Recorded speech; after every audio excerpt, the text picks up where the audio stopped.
எங்களுக்கு அறிவித்தார்கள். அவைகளை எங்கள் காதுகளால் கேட்டோம்.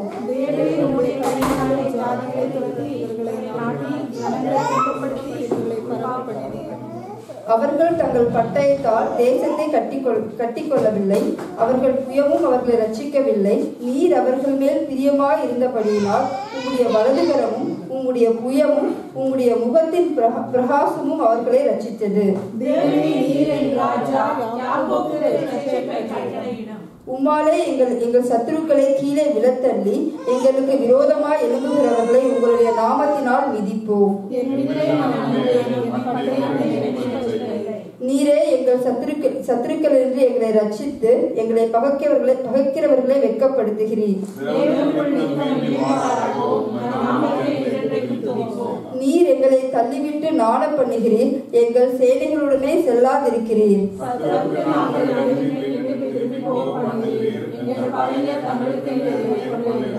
நீர் எங்களை ஆடுகளைப் போல் இரையாக ஒப்பு கொடுத்து ஜாதிகளுக்குள்ளே எங்களை சிதறடிக்கிறீர்.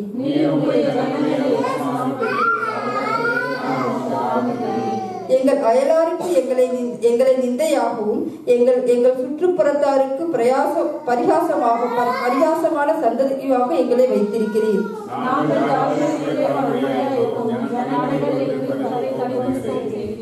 நிந்தித்து தூசிக்கிறவனுடைய சத்தத்தின் நிமித்தம் சத்ருவின் நிமித்தம் பழிவாங்குகிறது நிமித்தம்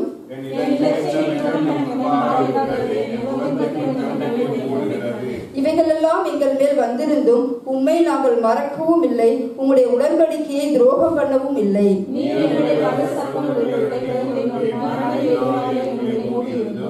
எங்கள் இருதயம் பின்வாங்கவும் இல்லை. எங்கள் காலடி உம்முடைய பாதையை விட்டு விலகவும் இல்லை.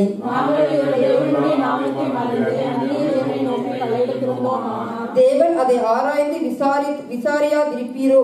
இருதயத்தின் அந்தரங்களை அவர் அறிந்திருக்கிறாரே.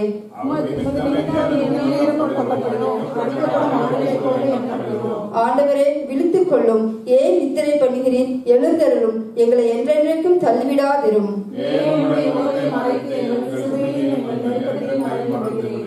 எங்கள் ஆத்துமா புழுதி மட்டும் தாழ்ந்திருக்கிறது. எங்கள் வயிறு தரையோடு ஒட்டியிருக்கிறது.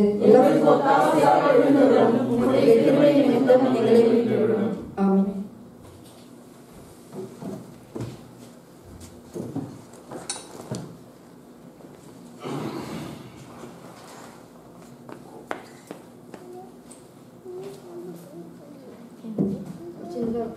ஸ்டார்ட் பண்ணலாம். சோத்திரமாண்டவரே, அன்பின் தகப்பனே, நீர் கொடுத்த இந்த அருமையான நல்ல நேரத்துக்காக நான் நன்றி செலுத்துறேன் கர்த்தாவே. ஏசப்பா, வார்த்தை இருவரும் கருக்குள்ள பட்டயமும் நாங்கள் வாசிக்கிறோமே கர்த்தாவே. அப்பா, அந்த வார்த்தை எங்களுக்குள் சென்று கர்த்தாவே கிரியை செய்ய நீ உதவி செய்யும்படிக்கா நான் செபிக்கிறேன் கர்த்தாவே. அப்பா, அந்த சங்கீத தியானத்தின் போது கர்த்தாவே முழுவதையும் உங்கள் பாதத்தில் ஒப்பு கொடுக்கிறேன் தேவனாய் கர்த்தர் தாமே. அப்பா, இதை நீங்கள் ஆசீர்வதித்து கொடுக்கும்படிக்கா நான் செபிக்கிறேன். இயேசு நாமத்தில் ஆமென். இந்த சங்கீதம் 44 வந்து நான் இன்னைக்கு பிரதர் கிட்ட நான் இது கொடுக்காது, இது நெட் இல்லாததுனால கனெக்ட் பண்ண முடியாதுன்னு நினைக்கிறேன். ஸோ பட் என்கிட்ட இருக்கிறது.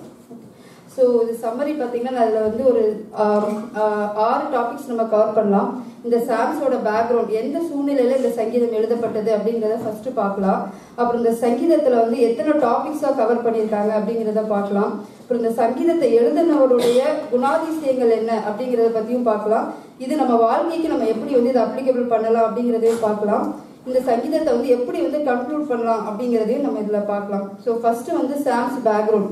ஸோ இது நிறைய கமெண்ட்ரி இதுலலாம் பார்க்கும் பொழுது இதை எழுதினவருடைய பேர் வந்து தெரியல. யார் நிறைய கமெண்ட்ரி பைபிள்ஸ் இதெல்லாம் பார்க்கும்போது நம்ம யூஸ்வலாக சொல்லுவோம் சங்கீதத்தை எழுதுனது தாவீதக்காரர் சங்கீதம்னு சொல்லுவோம்.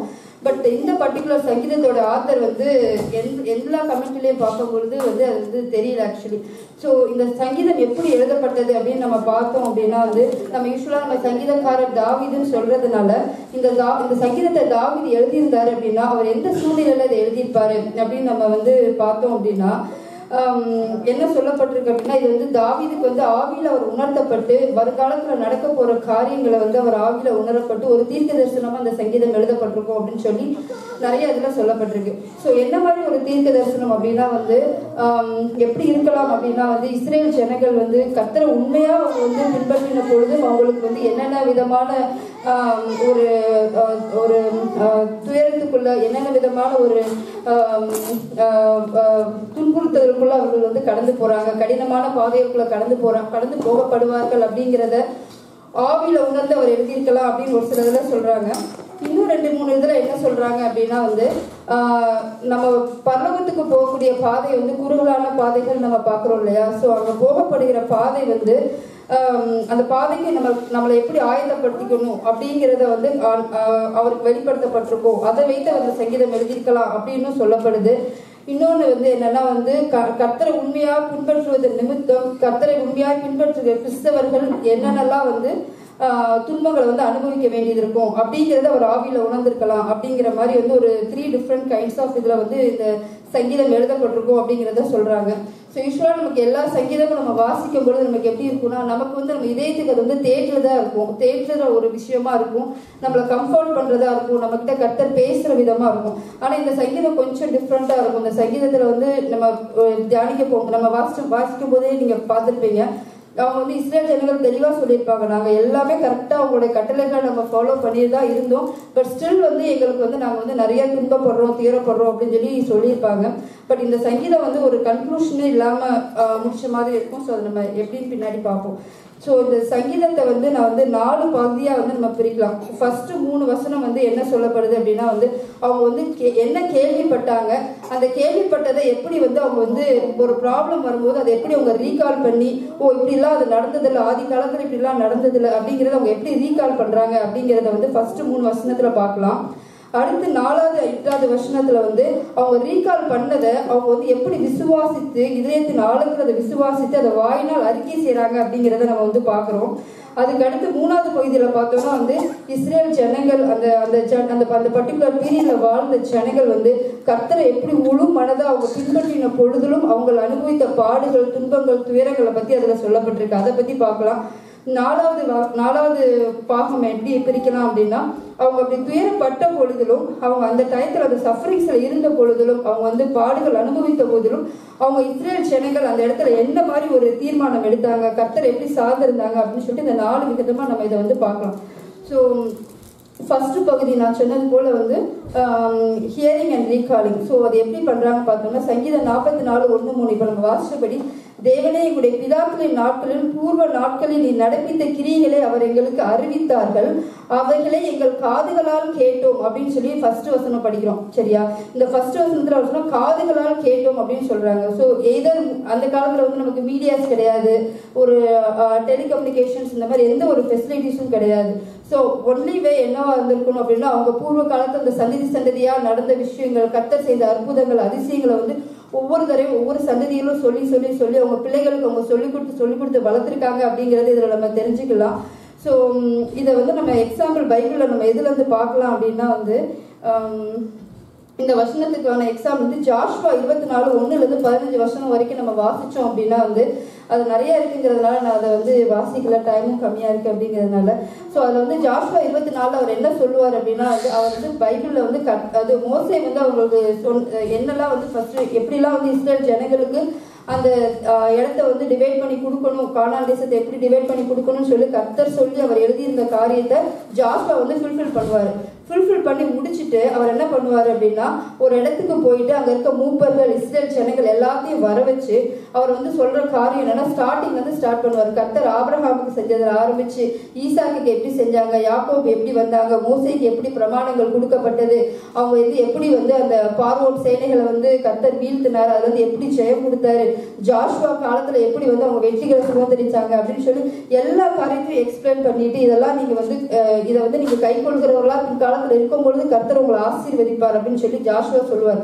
ஸோ இதே மாதிரி மோசே காலத்திலயுமே மோசே அவருடைய பணியை முடிச்சுட்டு அவரோட ரோலை வந்து ஜாஷ்வாக்கு ஹேண்ட் ஓவர் பண்ணும் பொழுது அவருடைய ரெஸ்பான்சிபிலிட்டிஸை ஹேண்ட் ஓவர் பண்ணும் பொழுதும் அதே மாதிரி இஸ்ரேல் ஜனங்களை வரவழைச்சு ஆபிரகாம் காலத்துல இருந்து மோசே காலத்து வரைக்கும் கர்த்தர் என்னென்ன செஞ்சாங்கிறத ஃபுல்லா வந்து டீட்டெயிலா எக்ஸ்பிளைன் பண்ணிட்டு தான் அவர் வந்து அந்த இடத்துல ஹேண்ட் ஓவர் பண்ணுவாரு. ஸோ அந்த காலத்து ஜனங்கள் ஒவ்வொரு தலைமுறையிலையும் வந்து அவங்க வந்து அதை சொல்லி ஒவ்வொரு அந்த ஜெனரேஷன்ஸ் பீப்புளுக்கும் இதெல்லாம் நடந்ததுன்னு சொல்லி அவங்க இதயத்துல வந்து அதை வந்து பதிய வச்சிருக்காங்க அப்படிங்கறது இந்த வசனத்தின் மூலமா நம்ம வந்து பார்க்கலாம். ஸோ இதே 2வது வசனமும் 3வது வசனமும் வந்து ரிலேட்டிவ்லி சேமா இருக்கும். 2வது வசனம் என்ன சொல்லப்பட்டிருக்குன்னா, தேவீர் உங்களுடைய கையினாலே ஜாதிகளை துரத்தி இவர்களை நாட்டி ஜனங்களை துன்பப்படுத்தி இவர்களை பரவ பண்ணினீர் அப்படின்னு சொல்லப்பட்டிருக்கு. இந்த 2வது வசனம் வந்து என்னன்னா, இதுல எதுலையுமே வந்து நம்ம கையினால நம்ம போய் சண்டை போட்டோம்னு இல்லை, நம்ம கையினால பிரயாசத்தினால நம்ம கிரியை நிமித்தம் நம்ம அதில் வின் பண்ணோம் அப்படிங்கிறது கிடையாது. இது எல்லாமே வந்து கர்த்தரை சார்ந்து வந்து ஆண்டவர் அந்த இடத்துல என்ன செஞ்சாரு அப்படிங்கிறதுதான் வந்து இதுல சொல்லப்பட்டிருக்கு.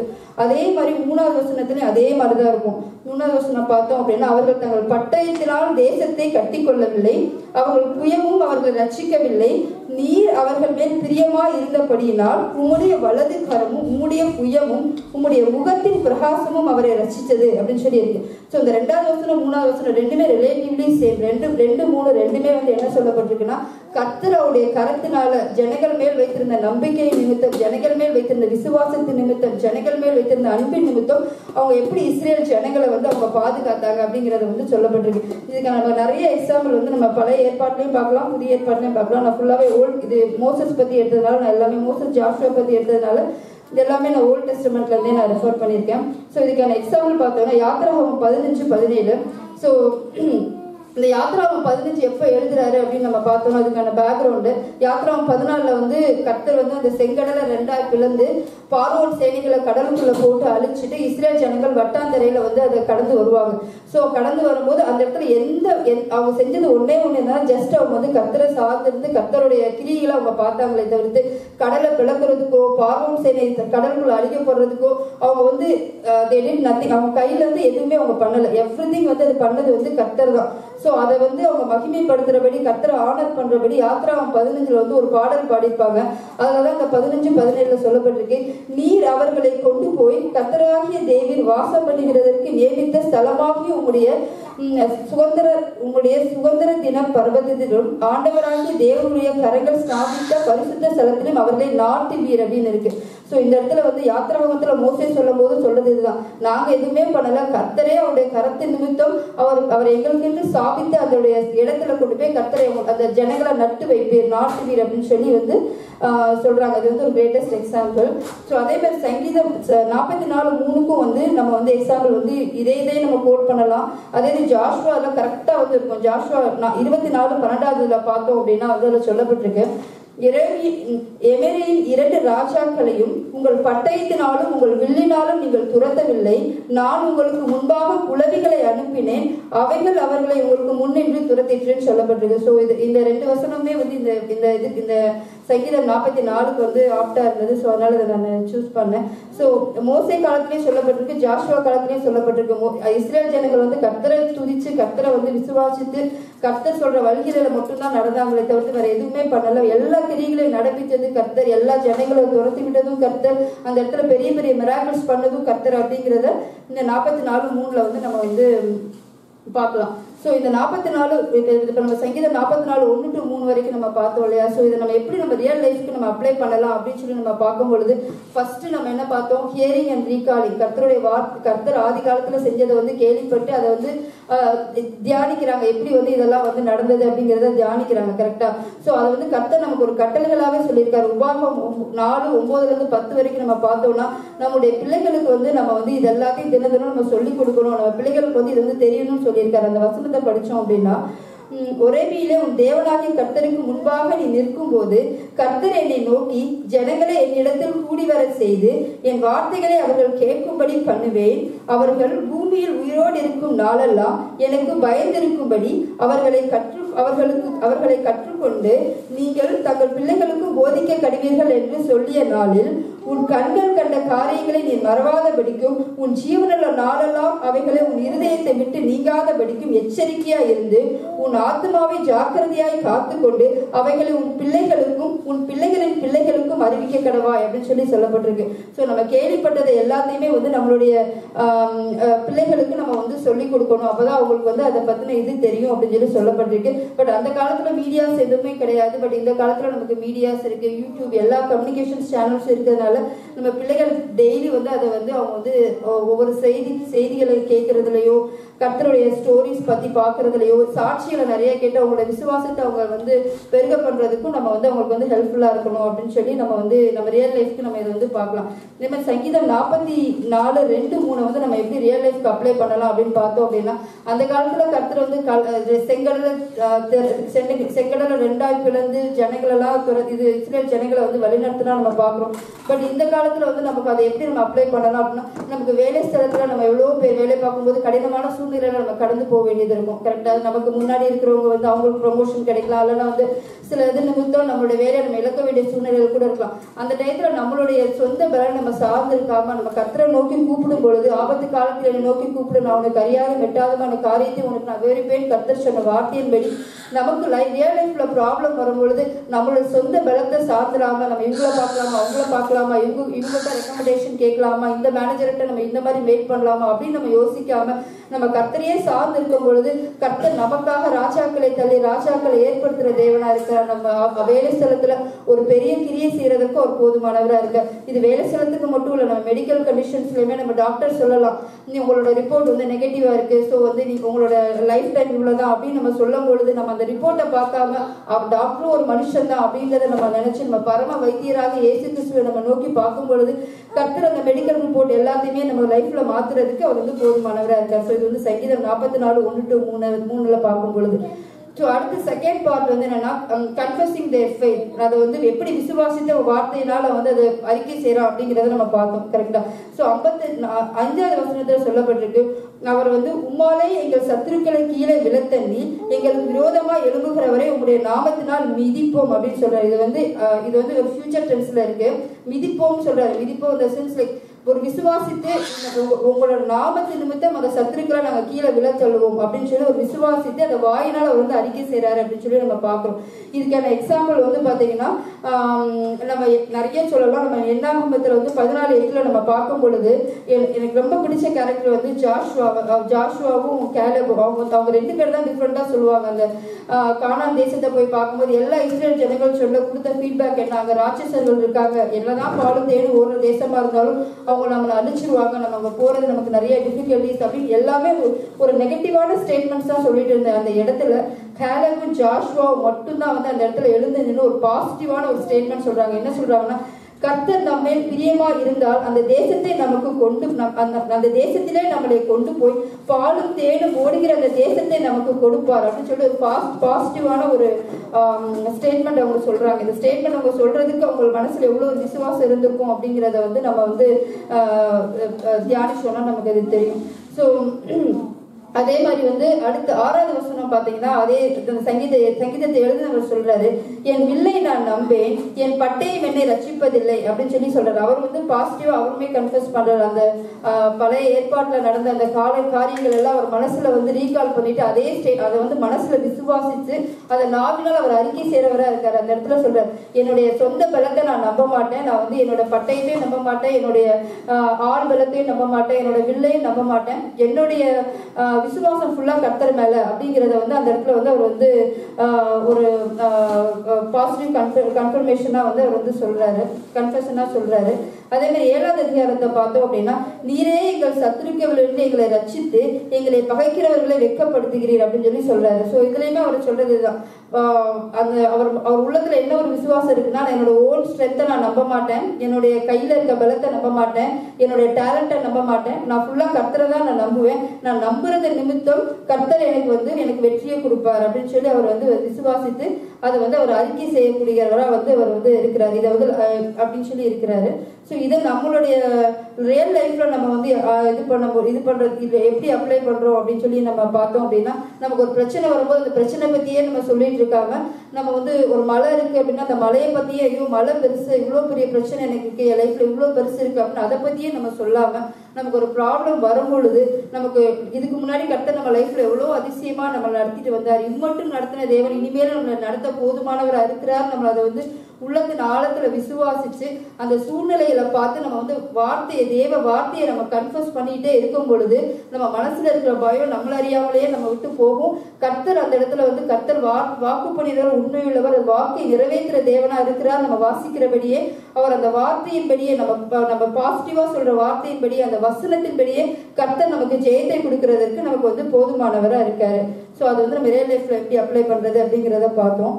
ஸோ இதுக்கடுத்து மூணாவது பார்ட் போகலாம். மூணாவது பார்ட் வந்து நம்ம என்ன பார்க்குறோம் அப்படின்னா வந்து சஃபரிங்ஸ் அண்ட் ஆக்ஷன்ஸ் டேக்கன் அப்படின்னு போட்டிருக்கேன்.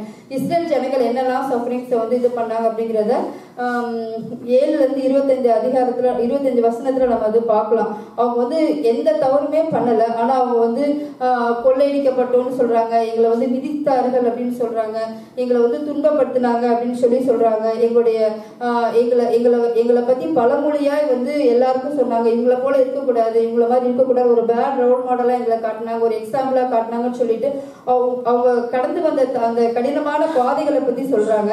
ஆனா அவங்க அதுல சொல்லும் பொழுது அவங்க ஒரு பாயிண்ட் என்ன சொல்றாங்க, நாங்க இந்த மாதிரி ஒரு கடினமான பாதையில நாங்க கடந்து போனாலும் நாங்க வந்து நீங்க கொடுத்த அந்த கட்டளையிலிருந்து, அந்த நியாயப்பிரமான கட்டளையில இருந்து நாங்க ஒரு நாள் நாங்க வழி விலகல, அந்நிய தெய்வத்தையும் நாங்க வழங்கல, உங்களுக்கு விரோதமா எந்த பாவமும் நாங்க செய்யல, நீங்க இதயத்தை நீர் ஆராய்ந்து அறிகிற தேவனா இருக்கிறீர் அப்படின்னு சொல்லிட்டு அவங்க வந்து அந்த இடத்துல கன்ஃபியூஸ் பண்றாங்க.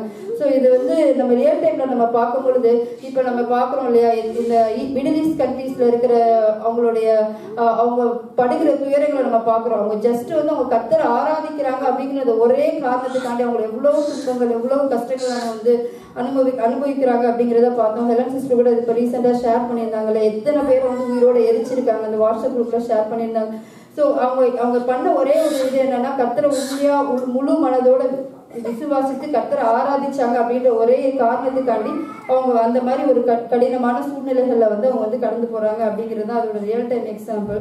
ஸோ கடைசியா வந்து இதுல வந்து மூணாவது பாகமா என்ன சொல்லப்பட்டிருக்கு அப்படின்னா வந்து 26வது வசனத்துல சொல்லப்பட்டிருக்கு, அவங்க வந்து இவ்வளவு கடினமான பாதையில அவங்க நடந்து போனாலும் அவங்க வந்து கர்த்தரை மறுதளிச்சு, இல்ல எனக்கு வந்து இந்த மாதிரி நடக்குது, ஸோ நான் வேற ஆல்டர்னேட் டைரக்ஷன் எடுக்கிறேன் அப்படின்னு அவங்க எடுக்காம அவங்க சொல்ற வார்த்தை, எங்களுக்கு ஒத்தாசையாக எழுந்தருளும், உங்களுடைய கிருபை நிமித்தம் எங்களை மீட்டு விடும் அப்படின்னு சொல்லிட்டு அவங்க கர்த்தரை பார்த்து சொல்றாங்க. அப்ப கூட வந்து எனக்கு ஒத்தாசை ஒரு பர்வதத்தை நோக்கி என் கண்களை ஏறெடுப்பேன்ற வாக்குத்த வார்த்தையை அவங்க விசுவாசித்து அவங்க பர்வதத்தை நோக்கி விண்ணப்பத்தை வைக்கிறாங்க. ஆண்டவரே, இந்த மாதிரி டஃப்பான சிச்சுவேஷன்ல இருந்து நீர் எங்களுக்கு வந்து விடுதலை கொடுங்க அப்படின்னு சொல்லி வந்து அவங்க வந்து கேட்கிறாங்க. ஸோ இதுதான் வந்து இந்த சாம்ஸோட இது. ஸோ இவருடைய குணாதிசயங்கள், இந்த சங்கீதத்தை எழுதினவர் யாருன்னு தெரியல. ஸோ அவருடைய குணாதிசயங்களை பார்க்கும் பொழுது ஃபர்ஸ்ட் ஒன் வந்து அவருக்கு ஒரு பிரச்சனைன்னு இருக்கும் பொழுது அவர் வந்து ஒரு மனித தயவை அவர் தேடாம அவர் பண்றதெல்லாம் என்ன பண்றாங்கன்னா, ஃபர்ஸ்ட் யோசிக்கிறாரு, கர்த்தர் வந்து சூப்பர் நேச்சுரல் மிராக்கிள் காடுங்கிறத விசுவாசிச்சு அவர் ஆதி காலத்துல செய்த கிரியைகள் எல்லாத்தையும் மனசுல போட்டு அவர் விசுவாசிக்கிறவரா இருந்திருக்கிறாரு. செகண்ட் அதை வந்து ரீகால் பண்ணிட்டு இமீடியட்டா அவர் பண்ணது என்னதுன்னா வந்து நாவினால் அறிக்கையிறாரு, அந்த விசுவாசித்து அது உள்ளத்தின் ஆழத்திலிருந்து விசுவாசித்து அதை அவர் நாவினால் அறிக்கை செய்கிறவரா இருக்காரு, அந்த சூழ்நிலையில பார்த்து அவர் பேசுகிறவரா இருக்காரு அப்படிங்கிறத பாக்குறோம். மூணாவது வந்து அவருக்கு பிரச்சனைகள் வரும்போது, போராட்டங்கள் வரும்போது, அவர் தப்பே செய்யாம இருந்தாலும் அந்த போராட்டங்கள் வரும்போது கர்த்தரைகளை விடுவிக்கிற தேவனா இருக்கிறார் அப்படிங்கிற ஒரு விசுவாசித்து அவர் வந்து கர்த்தரே வந்து நமக்கு வந்து இருக பற்றி கொள்ளுகிற தேவனா வந்து இருக்கிறாரு அப்படிங்கிறத நம்ம வந்து பாக்குறோம். ஸோ இந்த சங்கீதம் வந்து நான் நிறைய இதில் படிக்கும் பொழுது வந்து நிறைய கமெண்ட்ல என்ன சொல்லப்பட்டிருக்கு அப்படின்னா வந்து ஒரு கன்க்ளூஷனே இல்லாம ஸ்டாப் ஆயிருக்கு அப்படின்னு சொல்லி சொல்லப்பட்டிருக்கு. மிச்ச எல்லா சங்கீதமும் நம்ம வாசித்து பார்த்தோம்னா கடைசி லைன்ல இருக்கும், கர்த்தர் என் ஜெபத்தை கேட்டார், கர்த்தர் எனக்கு வெற்றி கொடுத்தார், கர்த்தர் என் சத்துருக்களை எனக்கு ஒப்பு கொடுத்தார் அப்படிங்கிற மாதிரி இருக்கும். பட் ஆனால் இந்த சங்கீதம் மட்டும் அந்த மாதிரி இல்லை. இந்த சங்கீதம் எப்படி இருக்குன்னா, கடைசி வசனம் வந்து நான் என்னோட கர்த்தரை நோக்கி நான் கர்த்தாவே எனக்கு எழுந்தருளும் கிருபை நிமித்தம் என்னை மீட்டு விட ஒரு ரெக்வஸ்ட் வைக்கிற மாதிரி தான் இருக்குமே தவிர்த்து காட் அங்கத்துல பேசினாரு எங்களுக்கு விடுதலை கொடுத்தாரு அப்படிங்கிற மாதிரி வந்து இருக்காது.